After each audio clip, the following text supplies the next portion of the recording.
We're now ready to finish up lesson number 9 on correcting colors by looking at the saturation process. Saturation would be how we can make colors duller or more vibrant. We're going to take a look at using the saturation portion of the hue saturation command, and we'll also take a look at saturating colors using the vibrance command. But first off, let's open up an image.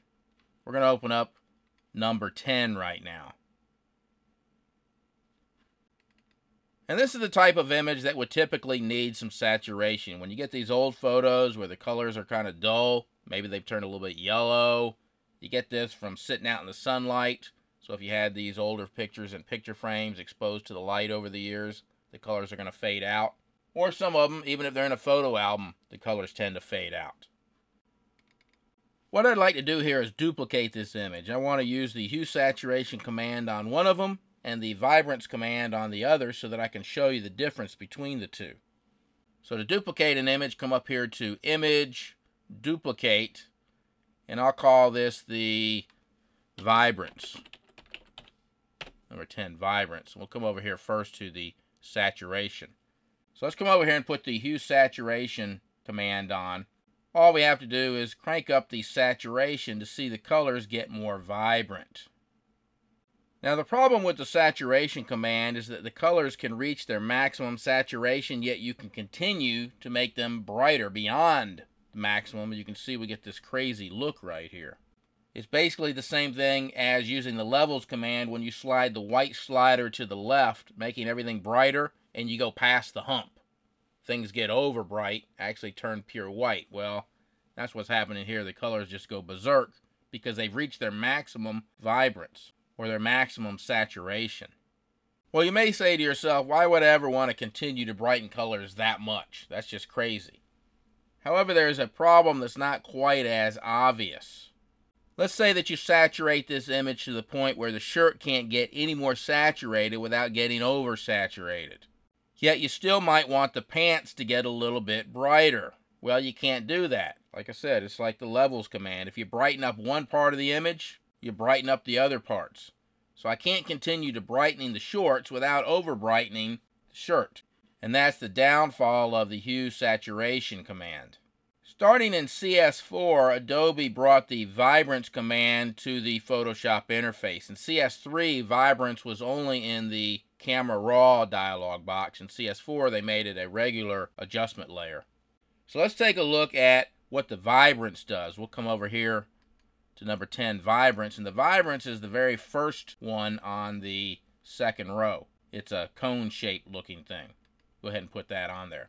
Notice the Vibrance has a Vibrance slider and a saturation slider. Now, with these old images, the Vibrance slider doesn't do a whole lot. If we crank that up, we can see the colors get a little bit more vibrant, but not much. Adobe recommends using the Vibrance command versus the hue saturation when it comes to saturating colors. The idea is that by using the Vibrance command, when certain areas of the image reach their maximum saturation, they stop. Yet you can continue saturating other parts of it. By using the Vibrance command, you cannot make colors go crazy like you could with the saturation. Now, most of the time, you should be able to just use the Vibrance and get the results you want.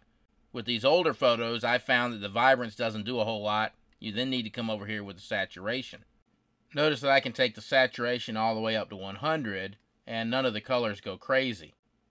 Now we're going to see in the next image, when I use the saturation slider, the colors do go crazy. Just in these older images that didn't have a lot of color to begin with, that you need both of these sliders to achieve your results.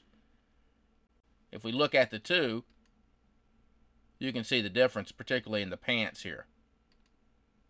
The hue saturation command almost looks like it's washed out, whereas the Vibrance command, the colors look very full and rich. His shirt right here almost looks like it's a little blown out. I think the full, lush colors here in the Vibrance command are a little bit better than what we got using the saturation. Now, most of the time when I'm trying to saturate something, it's just a little tiny bit. I just want to give it a little bit of oomph. And if I'm doing that, the regular saturation command is fine. If I'm already doing something with the hue saturation command, then I'll go ahead and use the saturation here. However, if all I'm trying to do is saturate something, then I'll go with the Vibrance command. Let's go ahead and close these up. I'm not going to save them. I'm going to open up one other photo. And this is a more modern photo here, and we'll actually see the difference a little bit better. Again, I'm going to duplicate this.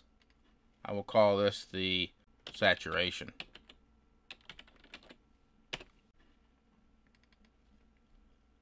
So over here, we're going to use the vibrance, and on this one, we'll use the saturation. We'll start off with the hue saturation command right here.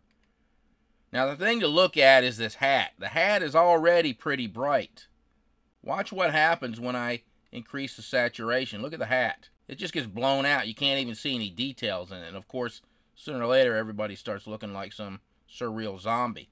But right off the bat, that hat almost immediately gets blown out, even long before we reach the crazy colors for the rest of the image. We've lost the detail in that hat. If I zoom in on it, as you can see, the texture of the hat is lost. Before we increase that, we could see the texture of the hat. Now if we jump over here to the vibrance command, now you'll see that unlike in the old photo, if we slide the saturation command here, we get similar results that we do with the hue saturation. But watch this time, if I use the vibrance, let me switch that back to 0. Things get brighter and more vibrant and lusher, but the hat doesn't go crazy. There's the hat. Of course, if we follow up with this, we get those blown out results. That's why it's sort of strange that on these modern photos, you don't need the saturation here, but on that older photo, you needed both the vibrance and the saturation. So what's happening here is the hat reaches its maximum saturation right away and stops getting brighter, yet the other colors can get a little more saturated. Now granted, you can't make the colors as vibrant as you could with the hue saturation command, and you certainly can't make the colors go berserk like you can with the hue saturation command. Even by using the saturation slider right here in the vibrance command, I can't get the colors to go berserk like I could over in the hue saturation command. I can get the colors to go more vibrant. However, I may end up blowing out portions of the image like I did here with the red hat. But I can get the colors a little more vibrant than I could than by simply using the vibrance slider. We come over here. If it wasn't for the hat, we could continue to get the other colors a little bit more vibrant. Of course, again, you don't want to go too far. So here the vibrance command really shines. The hat reaches its maximum vibrance, then stops, yet all the other colors can continue to get a little more vibrant. And that wraps up lesson number 9, color correcting. And of course, we did some color uncorrecting as well. In the next lesson, lesson number 10, we're going to take a look at the image manipulation tools. This is a favorite lesson of most people, so we'll see you there.